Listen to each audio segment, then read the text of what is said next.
ఈ పథకం పనుల పరిశీలనకు విచ్చేసిన నీటిపారుదల శాఖ మాత్యులు గౌరవనీయులు శ్రీ ఉత్తమ్ కుమార్ రెడ్డి గారికి స్థానిక శాసనసభ్యులు గౌరవనీయులు శ్రీ బండ్ల కృష్ణమోహన్ రెడ్డి గారు ఈ ప్రాంత ప్రజల కడగండ్లను తుడిచేందుకు దూరదృష్టితో ఇప్పుడున్న రిజర్వాయర్ సామర్థ్యం సరిపోదని 33,000 ఎకరాలకు అనుగుణంగా సామర్థ్యాన్ని 3 టీఎంసీలకు పెంచాలని ప్రతిపాదించడం జరిగింది.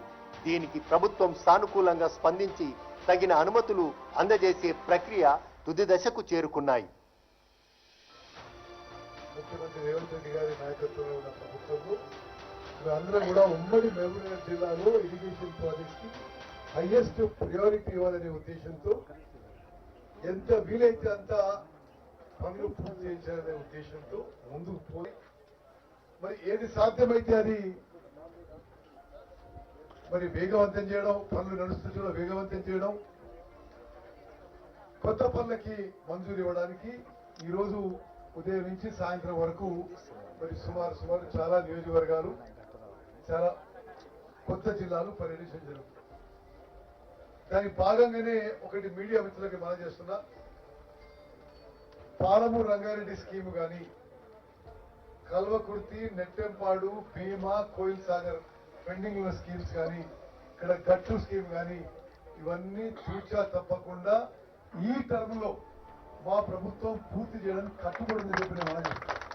ఉమ్మడి రాష్ట్రంలో నిర్లక్ష్యానికి గురి అయిన జోగులాంబ గద్వాల జిల్లాలోని అత్యంత పురాతన నిజాం కాలం నాటి ప్రాజెక్ట్ రాజోలి బండ డైవర్షన్ స్కీమ్.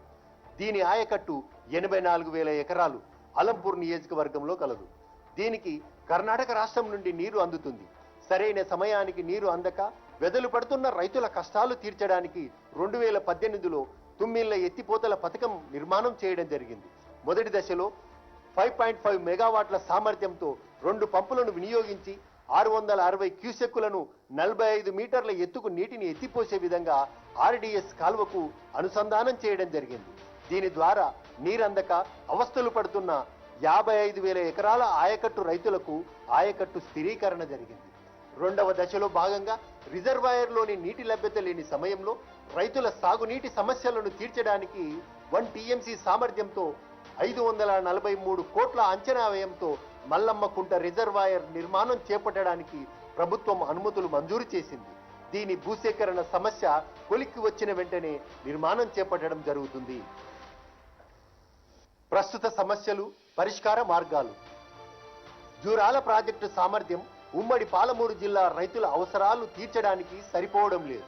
వరద ప్రవాహం తగ్గిన వెంటనే నీటి లభ్యత లేని కారణంగా ఉమ్మడి మహబూబ్నగర్ జిల్లా రైతులు పంటలను కోల్పోయే పరిస్థితులు ఉన్నాయి.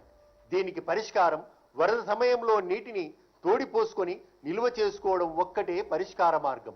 ఇప్పుడున్న వివిధ ప్రాజెక్టుల కింద ఉన్న నిల్వ సామర్థ్యం చాలా తక్కువ.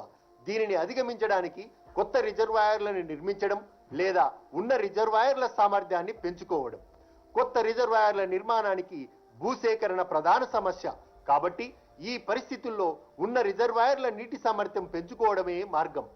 గోరు చుట్టపై రోగడి పోటులా తగ్గుతున్న వరద ప్రవాహ రోజులతో పాటు ఎగువనున్న కర్ణాటక రాష్ట్ర ప్రాజెక్టుల నిల్వ సామర్థ్యం పెంపు వల్ల కృష్ణా పరివాహక ప్రాంత ఉమ్మడి పాలమూరు జిల్లా రైతులకు ప్రత్యామ్నాయ మార్గాలు చూపించకపోతే రైతుల గోడు చూడక తప్పదు.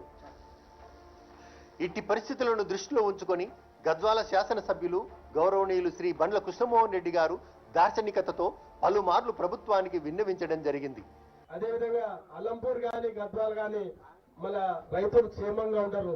దయచేసి గుడ్డందోటి స్టేజ్ 1 గాని స్టేజ్ 2 రాలంపాడు గాని గట్టు ఎత్తిపోతల పథకం గాని మనకు అవకాశం ఉంది. ఈ అవకాశాన్ని మనకి బ్రిజెస్ ట్రిబ్యునల్ ప్రకారం కూడా ఒక 8 టీఎంసీ కృష్ణానదిలో మన మిగులు జలాలు కూడా ఒక 10 టీఎంసీలు తీసుకునే అవకాశం ఉంది. దయచేసి ఈ విధంగా ఆలోచించాలని గౌరవ మంత్రివర్యులు గౌరవ ఎంపీ గారికి అందరూ నా పర్సనల్ రిక్వెస్ట్ చేస్తున్నా. గద్వాల ప్రాంతాన్ని రక్షించే బాధ్యత కాంగ్రెస్ పార్టీకి ఉంది. గౌరవ ముఖ్యమంత్రి గారు రేవంత్ రెడ్డి గారు మా జిల్లా వాసి ఖచ్చితంగా ఈ విధంగా ఆలోచించాలని మొన్న అడిగినప్పుడు మా మంత్రి గారు రిక్వెస్ట్ చేయమన్నారు. మన మంత్రి గారు నేను పర్సనల్ కలిసిన దయచేసి ఈ విధంగా ఆలోచించాలని కోరుకుంటూ సెలవు తీసుకుంటాను.